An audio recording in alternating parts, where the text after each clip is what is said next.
মোটামুটি কত বছর ধরে মেলা হচ্ছে তাও? মানে আমাদের তো সেই বয়সটা হয় না, এটা মানে 400 বছর 500 বছর হবে। এখানে আর্থিক কিছু একটা অদ্ভুত জিনিস পেয়েছে, ওর পছন্দের জিনিস। হ্যাঁ ঠিক। এই দধিয়া বৈরাগ্যতলার মেলা কোনো সাধারণ মেলা না। আজ আপনাদের দেখাবো ঐতিহাসিক দধিয়া বৈরাগ্যতলার মেলা এবং বলবো এই মেলার সঙ্গে জড়িত বহু পুরানো ইতিহাস, যা শুনলে আপনাদেরকেও বিস্মিত হতে হবে। এই প্রাচীন মেলার সূত্রপাত কিভাবে ঘটেছিল এবং তা আজও কিভাবে নিজের ঐতিহ্য বজায় রেখে চলেছে, তা এক আশ্চর্যজনক ঘটনা। পূর্ব বর্ধমান জেলার কিতুগ্রামে প্রতি বছর উদযাপিত হয় এই বৈষ্ণব মেলা। ছোটবেলা থেকেই মায়ের মুখে শুনে এসেছি এই মেলার কথা, তবে কখনোই সেখানে যাওয়া সম্ভব হয়নি। কিন্তু আজ আমরা সবাই মিলে একসঙ্গে এই মেলা দেখতে যাচ্ছি। তাহলে চলুন আপনাদেরকেও সঙ্গে নিয়ে যাই।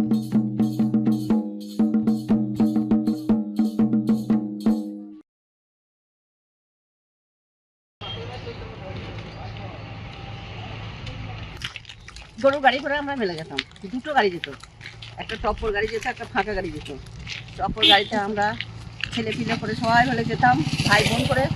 আর আমার মা কী করতো, চাচি রান্না করে দিত আলু বেরেস্তার ডাল দিয়ে। একটা বিরাট বাগান আছে ওখানে, সেই বাগানে মেলা সেরে এসে বাগানে বসে বসে ভাত খেতাম। আর সে যে কি আনন্দ, সে বলা যাবে না।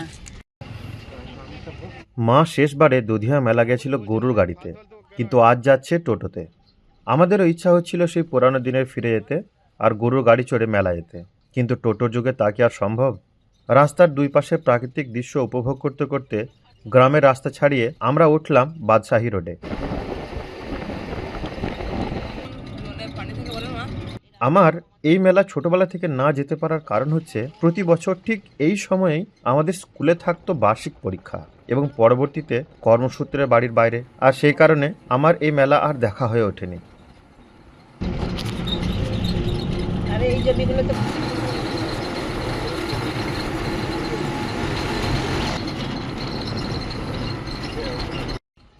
শেষমেশ আমরা পৌঁছে গেলাম দধিয়া বৈরাগ্যতলার মেলার কাছাকাছি। মেলা থেকে আমাদের বাড়ির দূরত্ব খুব একটা বেশি না হলেও দুটোই কিন্তু আলাদা আলাদা জেলা।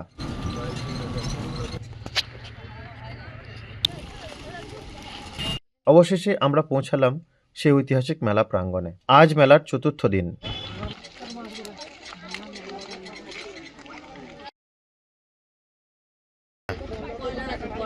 করলারও আচার রয়েছে। সেই ছোটবেলার না দেখা মেলাকে আজ প্রথমবার দেখে খুবই আনন্দ উপভোগ করছিলাম। মেলা ঢোকার শুরুর দিকটাতে রয়েছে নানান আধুনিক খেলনা এবং মনোহারীর দোকান।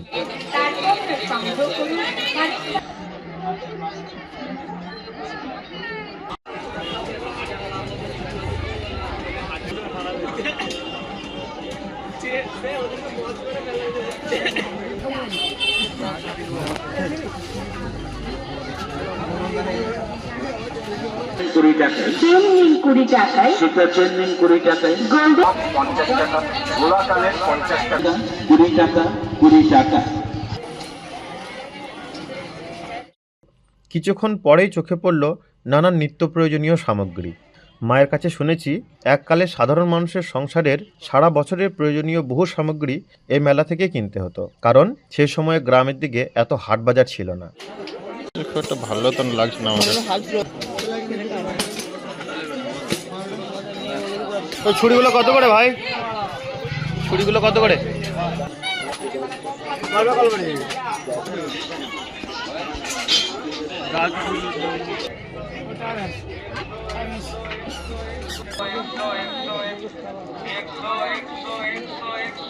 এই হলো টাইমে যাওয়া ব্ল্যাকটা।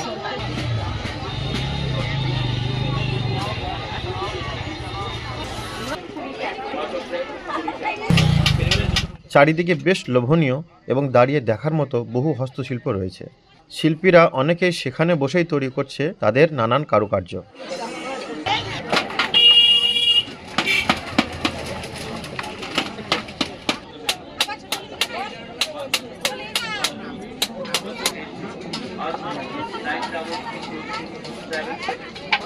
বলবো না বলবো না।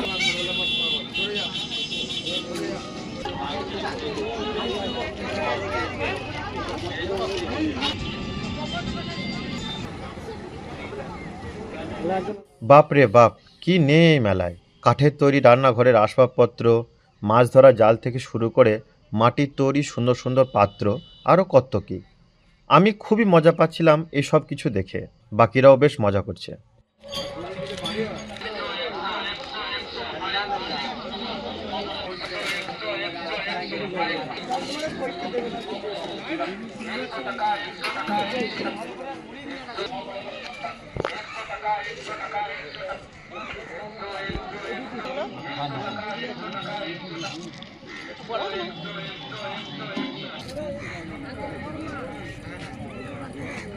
ছোট্ট পাড়া নিয়ে একটা ভাড় কিনেছি। 25 টাকা দাম বলছিল, কিন্তু আমরা 20 টাকায় নিয়েছি।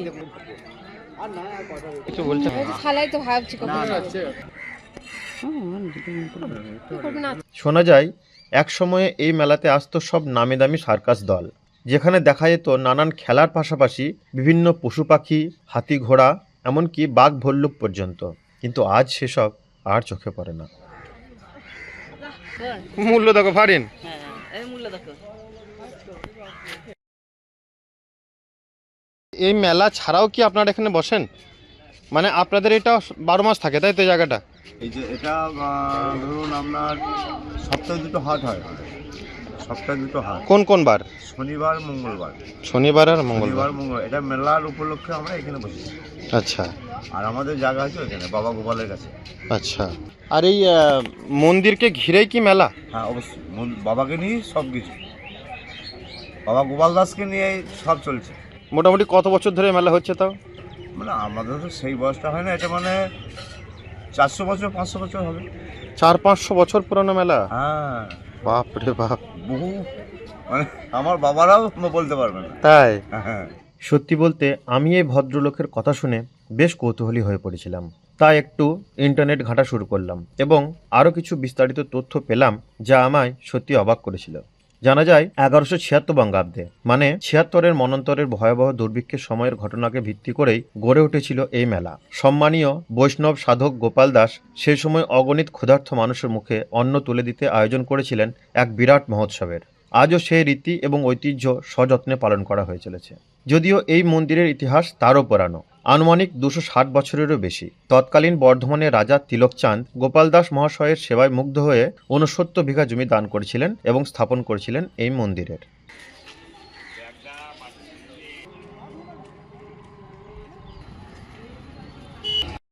ফারিনকে খিদে পেয়েছে, কিন্তু এখানে সেরকম ভালো খাবার পাচ্ছি না। আবার ও খাবার না পেলে আবার রেগে যাওয়ার একটা সম্ভাবনা থাকে। তো আমাকে এখন সব ছেড়ে এখন আমাকে খাবার খুঁজতে হবে।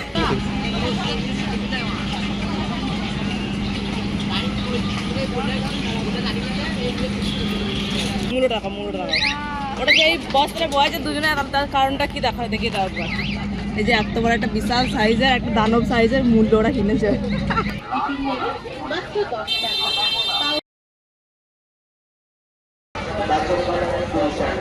সেজো মামা আর মামিও এসেছেন মেলা দেখতে, তাই আবার আমরা ফিরে এলাম মেলার সামনের দিকটাতে, যেখানে আমাদের আরও কিছু কেনাকাটা বাকি ছিল।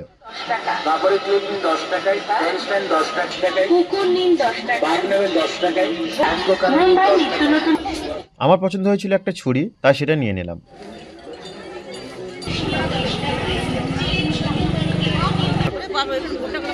দেখো কি সুন্দর লাগছে, ওইখানে দেখো ছবি তুলগা, দেখো।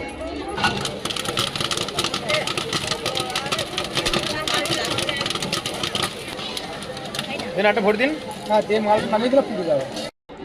অনেকক্ষণ ধরে হাঁটছি, বসার সুযোগ পাইনি, এত কোমরে লাগছে।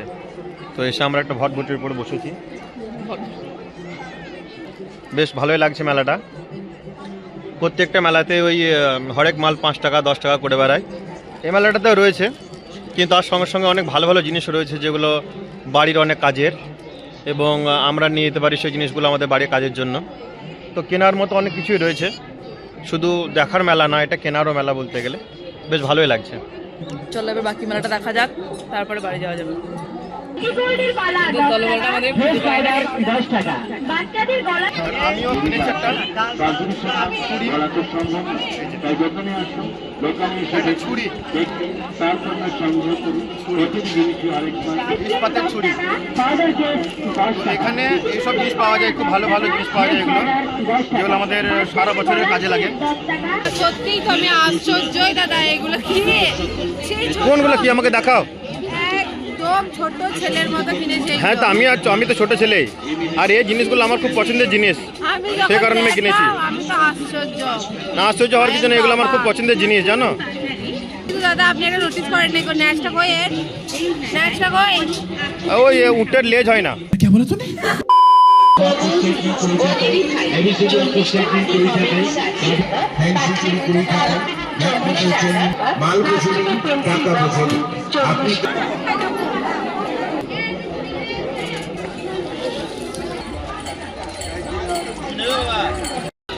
এখানে আতিক কিছু একটা অদ্ভুত জিনিস পেয়েছে, ওর পছন্দের জিনিস।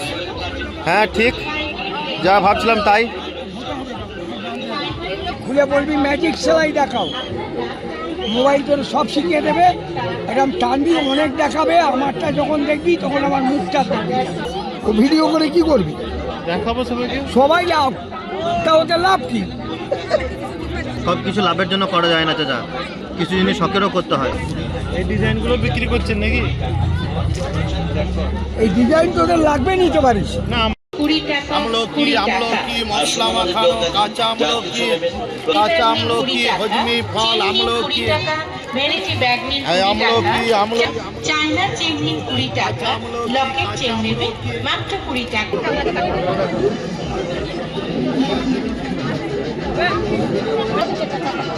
দুটোই দেখাও।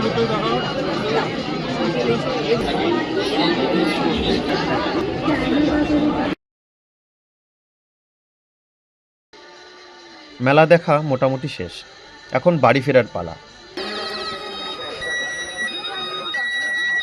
না না, ভয়ের কিছু নেই, ওটা অ্যাম্বুলেন্স না, টোটো।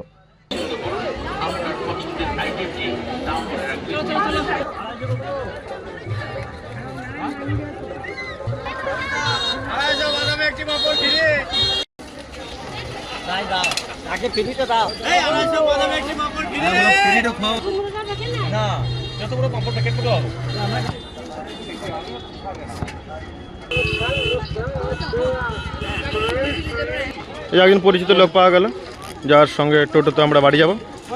মামি খুঁজে পাচ্ছে না মামাকে এখন। আমি যদি ফুচকা না খাই আমি পেট পুরো মরে যাবো আজকে।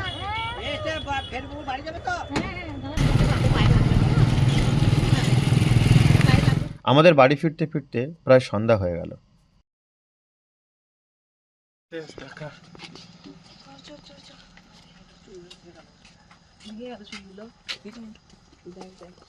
মা, মেলা কেমন লাগলো? দারুণ মেলা, ছোটবেলাকার মেলা। তোমার জন্য নিয়েছি অনেক কিছুই। তোমার জন্য রুমাল, তোমার জন্য অনেক কিছু।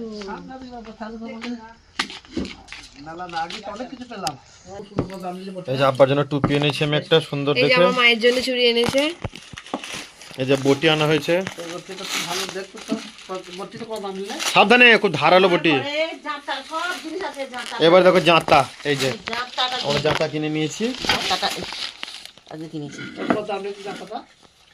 পাথরের জাঁতা। 350। বটি দারুণ হয়েছে না? আমাদের একটা বটির খুব দরকার ছিল। আর আমি এনেছি আব্বার জন্য বাদাম। এটা এই যে মূলোটা দেখেন কিরকম, এই মূলোটা মেলা থেকে কেনা কিন্তু। অনেক বড় মূল্য। হ্যাঁ, 10 টাকায় পেয়েছি এটা। এটাও 10 টাকা। মশলার জন্য নাকি? বাহ, গোলমরিচ, তারপরে এলাচ, লবঙ্গ, খুব সুন্দর কৌটোটা তো। ছোট্ট আর এই যে এই যে থালাটা, থালাটা আমাদের মাছ ঘষা থালা নাকি দাদা? এটা মাছ ঘষা থালা, এটা মাছ বাচ্চা হবে না? মাছ বাছা হয় এটাতে। হ্যাঁ, কিন্তু সুন্দর বলো। এখানে আরে কিনেছি আমরা ঘাস পরিষ্কার করা। ভালো করেছে, এটা বাগানটা আমার পরিষ্কার করতে সুবিধা হবে। এটা কত দাম নিল? 100। এইটা ঠিক আছে। আর এই যে একটা সুন্দর কান্তি, দামটা এটা আমি জুড়ির জন্য নিয়েছি। 2 টাকা নিয়েছ? ভাঙলো দুটো নিয়েছি। বাহ, খুব ভালো কাজ করেছো। এই যে আমাদের ধুকি বানাবার জন্য নতুন আমরা আবিষ্কার করে আর এটা ফেলেছি। বাচ্চা খাবে। বাহ, এটা ইস্পাতের লাই খাঁটি ইস্পাত, এই যে দাদা ট্রাক্টরে ফাল দিয়ে বানানো। 10 টাকায় পেয়েছি, 10 টাকায় ব্রাশ ব্রাশটা। রেসবি গেছিল আর এই পাখাটা 10 টাকা। চাইনিজ দাদা পাখা। আমি সারাক্ষণ হাওয়া খাচ্ছিলাম, মেলাতে দেখেছো সবাই। এই যে আব্বার জন্য রুমাল আনা হয়েছে। এটা নিয়ে এসেছে, এবারে ভাইয়ের আর এটা এটাকে তো নিয়ে দিলো সবাই এটা কিনে এনে সবাই কি বলবে যে কেউ ইউজ করবি না, হাত কেটে ফেলবি। তা মেলা কেমন লাগলো? ভালো লেগেছে। সে ছোটবেলাতে আব্বুর সঙ্গে যেতাম গরুর গাড়ি করে, খুব ভালো লাগতো, এখনো সেই রকমই লাগলো। লাইক শেয়ার আর সাবস্ক্রাইব করুন।